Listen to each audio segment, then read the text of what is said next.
Liberdade. Sabe, essa é uma daquelas palavras que tem um peso enorme, né? É uma busca que, de certa forma, define a história da humanidade. Mas e se a nossa ideia mais comum de liberdade estiver, na verdade, incompleta?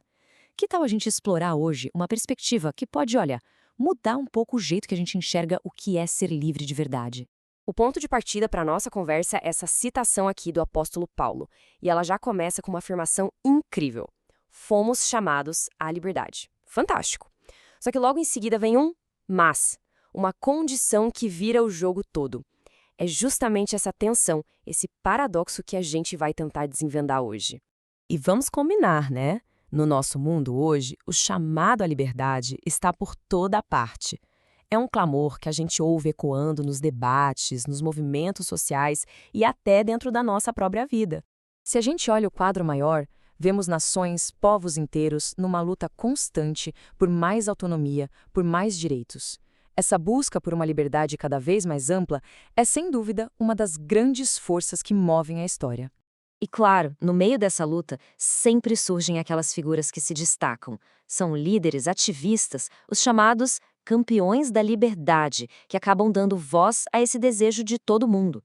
Eles inspiram, mobilizam, ainda que os métodos e os resultados variem bastante.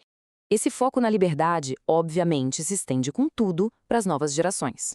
A gente ouve o tempo todo sobre a importância de dar mais espaço para os jovens, para que eles possam explorar, criar e encontrar o próprio caminho. E para a gente ter uma ideia de até onde isso vai, essa demanda por liberdade chega até na infância. A ideia de que as crianças precisam de liberdade para se desenvolver sem amarras, sem tanta rigidez.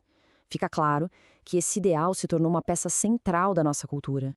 Mas é bem aqui que a nossa conversa dá uma virada. Porque quando a gente para observar algumas das maiores expressões de liberdade que nós mesmos criamos, a gente encontra uma coisa surpreendente, um paradoxo que meio que desafia o que a gente pensa de primeira. E isso força a gente a perguntar: ser livre é simplesmente não ter regra nenhuma? A nossa primeira reação talvez seja dizer claro que sim, mas os exemplos a seguir mostram que a resposta é bem mais complexa. Pensa num automóvel. É um baita símbolo de poder e liberdade, né? A capacidade de vencer distâncias, de ir e vir com velocidade. Só que essa liberdade só existe por causa da disciplina. Obedecer aos sinais, ficar na faixa, respeitar os limites. Sem essa disciplina toda, a liberdade do carro vira um completo caos. E essa mesma lógica vale, talvez com ainda mais força, para um avião. Ele nos dá o poder de cruzar continentes inteiros. Mas essa liberdade incrível só é possível por causa de uma disciplina extrema. Seguir o plano de voo à risca, obedecer à torre de controle, aderir a protocolos de segurança. A liberdade de voar, na verdade, é toda construída em cima de uma base de regras super rígidas. Então, peraí. Se liberdade não é só a falta de regras, e se ela parece até precisar de disciplina para existir, o que é, afinal, a liberdade verdadeira? É aqui que a gente chega numa definição nova, que vai um pouco além do que a gente costuma imaginar. E aqui está o ponto central. Talvez a verdadeira liberdade não seja a liberdade de alguma coisa, tipo, livre de restrições, mas sim a liberdade para fazer alguma coisa. A liberdade para construir, para melhorar, para ajudar. É uma liberdade que tem uma direção, um propósito construtivo. E para ilustrar bem essa ideia, a fonte que a gente analisa aponta para um exemplo máximo. Alguém que, dentro dessa perspectiva, personificou a forma mais elevada de liberdade que já se viu. A liberdade dele vinha de um desapego profundo das amarras do mundo, posses, tradições sem sentido, autoridades terrenas. Mas essa liberdade de tudo isso não era o objetivo final. Ela o libertava para alguma coisa.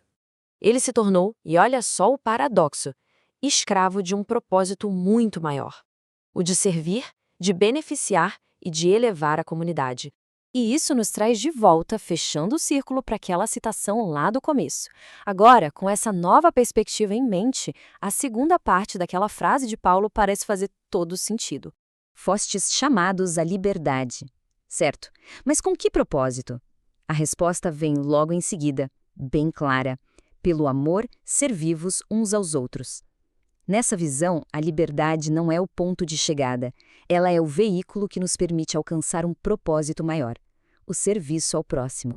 E isso tudo deixa a gente com uma pergunta final para refletir. E se a maior expressão de liberdade não for quebrar todas as correntes, mas sim ter o poder e a clareza de escolher a qual propósito nobre a gente vai se acorrentar. E se a liberdade verdadeira for, no fim das contas, a escolha consciente de a quem servir?